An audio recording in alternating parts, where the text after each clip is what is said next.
Hello and welcome to this, the latest episode of the Incoming Video Podcast. This is the show that looks back at the week's historical miniature releases. This is episode 36. This show looks back at the miniature releases for week ending the 26th of February 2010.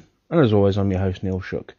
A really busy week on the miniature releases front this week, so lots to choose from in my top 10. So starting off at number 10, we have the latest releases from Campaign Game Miniatures. Now, Campaign Game Miniatures are a company from Spain. They've been producing Napoleonic figures in 15mm for some time now, and they are excellent quality. A couple of new releases this week. First off, we have some great coated French infantry, but probably more importantly, we have several new releases of Dutch-Belgian cavalry. Have a selection of hussars and dragoons, even going as far as to differentiate between the 1st and the 3rd regiments of cavalry as well, with a different type of uniforms. I believe from what they said there's a difference in the epaulette design, which is some detail to go into when you're on a 15mm figure. So if nothing else, you have to applaud CGM's dedication to duty in producing these particular miniatures. But as with all CGM's work, excellent miniatures. Number 9, and one of several new releases this week from Black Scorpion. These particularly caught my eye on the historical front.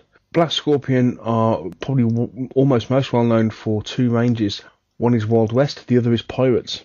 This is from their Pirates range, and these are British Royal Marines. This is the first pack of greens we see here of Royal Marines with aimed muskets, and a very good selection of figures, I think. Nicely balanced anatomy, well sculpted figures. Yeah, these are looking pretty good. So I look forward to seeing more of these Royal Marine range from the Black Scorpion. Number 8, an unusually low position from a release from Empress. I think that's probably because of just the quality of what's above it. These are a new release for Empress's Abyssinian range, one that we haven't featured much on the show before. And this is an Ascari LMG team. Again, wonderful attention to detail from Empress, really well sculpted, very nice proportions, nicely scaled weaponry, enough said really. Really nice figures. Number 7, and we have a new release from Aventine Miniatures. They've released their new packs of Republican Romans, and we see here their first new packs available. We have Velites, which are okay, they're a little bit of a mixed bag. I think I have a little bit of an issue here with the headgear, similar to what I've had before on some of their early Etruscan stuff. It's only one or two figures, but the helmets almost look too big for the figures, if you know what I mean. The poses on the whole okay. I'm not 100% convinced that the pose of the figure casting the javelin actually comes off. It looks just a little awkward. I think the figure wearing the wool spout head actually carries that better, but they're not my favourite release from Aventine. My favourite release is actually their Triari, and these are actually really nice. Really captures the power and majesty of these veteran Roman troops. The figures in metal look pretty good, but the painted figures, it just brings the whole thing to life. They really do look like an excellent unit. I mean, the anatomy on the figures is fine, maybe just a little short. So maybe simply from the pictures, these figures appear to be nearer 25mm rather than 28. I'll have to see them in the flesh to be sure. But that's sort of the impression they give, you know? Yeah, I'm always a bit of a sucker for Roman period and ancients anyway, so I must admit, I do like these. Number 6, and we have the latest release from First Corps, and these are simply dismounted knights from their Hussite range. Nothing much to say here except classic depiction of 15th century foot knights. I know they're for the Hussite range, but in truth you could use these for several different medieval armies. Classic stuff from First Corps. I'm a sucker for knights, what can I say? Into the top 5 and a new range for Brigade Games, sculpted by none other than Mr. Paul Hicks, the man who appears to be incredibly busy at the moment. He seems to be sculpting miniatures for everybody. A new range of yet more 28mm Napoleonics. These are arranged for Napoleon in Egypt, so these are early Napoleonic War French, so much more nearer the turn of the century than some of the later Napoleonic uniforms that we're used to seeing. The thing that strikes me with all these figures is the facial character.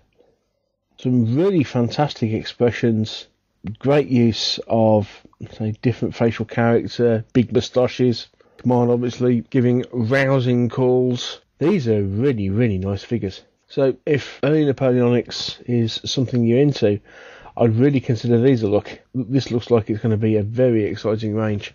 Well done, Paul. Number 4, and a new release from EBOB.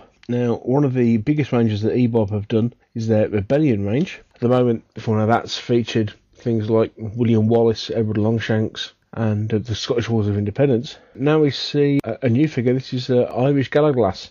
Beautifully sculpted figure. A couple of things that strike me about it. First of all is just the realism and simplicity of the figure.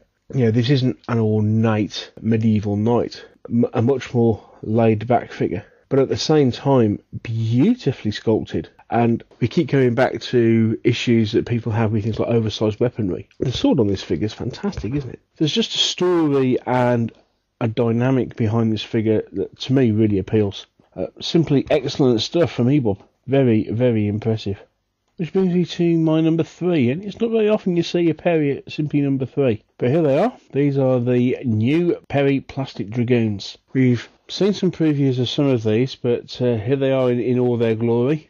What can you say? Excellent set of figures. 13 mounted. You also get dismounted Dragoons and casualty figures. Not everybody's happy with the mix of figures. For example, you get, I think, a similar mix of casualty figures in this box to that you get in the heavy cavalry, so it's primarily British and French. And not everybody goes for casualty figures. All that said, I think they're fantastic. Yet again, carrying on this wave of releasing plastic figures for mass battles. I'm sure we're going to see lots and lots of 28mm Napoleonic battles around the show circuit this year. What the Perrys and Victrix have done between them has seriously revitalised that era, if ever it needed it. Great stuff. But my number 2, my number 1 for that matter, are figures of much more recent times. Number 2, we have Warlord Games and new support weapons for their Fallschirmjäger. I'm a big fan of Fallschirmjäger. Parachutes of any kind really, but Fallschirmjäger are probably one of my favourite forces of World War II. And we've got 2 new releases this week for them. First of all, there's a tripod mounted MG42 team. Another nicely presented heavy weapons team, this one. But for me, the best figure that they've produced by far this time around.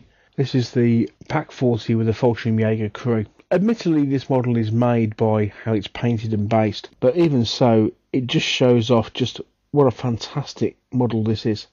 I really like the sculpts on the crew. Great poses, fine detail all round, excellent piece of kit. And so to my number 1, and staying with the modern theme, my favourite historical miniatures for this week are these new US Marine Force recon figures from Eureka. Now, these are the Masters. They're not quite available yet. Apparently there might be some available at Cold Wars, but they're due out near the end of March. They're sculpted by Costa Heristandis, and therefore a 28mm modern range that he's sculpting from Eureka. Now, when I originally saw these, I incorrectly identified them as being for a Vietnam era. Of course, they're not. The M4s they're carrying are much more up to date, and obviously you've got a sniper with a 50 cal sniper rifle, which wasn't around at the time. So apologies for getting that wrong, but I'm sure you'll agree these are a smashing set of figures. Really good stuff, and I'm looking forward to seeing some painted examples, and I will feature them on the show. And there we have it. Hugely high standard this week. An awful lot of really good figures around. To be honest, a top 5 or 6 that were very difficult to choose between. So it really came down in the end to my own particular preference in period and troop type. But excellent stuff. A really good week for releases. All that remains to be said is thank you for watching. Many thanks to Bill at the Miniatures page, Zach at Tabletop Gaming News, for all their hard work. So without their dedication, this podcast simply wouldn't be possible. But until next time, take care, happy gaming, I'll speak to you soon. Bye.